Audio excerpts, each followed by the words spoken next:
Assistant commissioner Dunyapur Zohaib Ahmed Anjum نے rural health centre Chak number 231 DWP کا اچانک دورہ کر کے ہسپتال میں علاج معالجے کی سہولیات اور دیگر انتظامات کا جائزہ لیا. مزید دیکھتے ہیں ڈاکٹر قاسم عباس بلوچ کی اس رپورٹ میں. ڈپٹی کمشنر لودھرا عمران قریشی کی ہدایت پر اسسٹنٹ کمشنر دنیاپور زہیب احمد انجم نے deputy district health officer doctor Mansoor ul Haq و دیگر افسران کے ہمراہ rural health centre Chak number 231 WP کا اچانک دورہ کیا.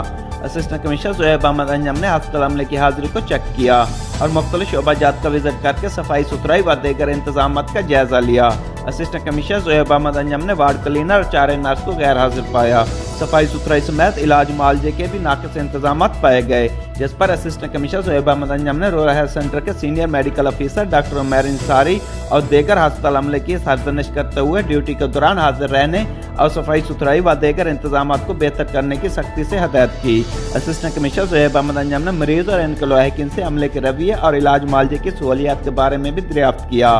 اسسٹنٹ کمشنر زہیب احمد انجم نے ہسپتال کے عملے کو ہدایت کرتے ہوئے کہا کہ ایمرجنسی مریض آنے پر کسی قسم کی غفلت و سستی کا مظاہرہ نہ کیا جائے. ڈیوٹی کے دوران سستی اور لاپرواہی کو ہرگز برداشت نہیں کیا جائے گا.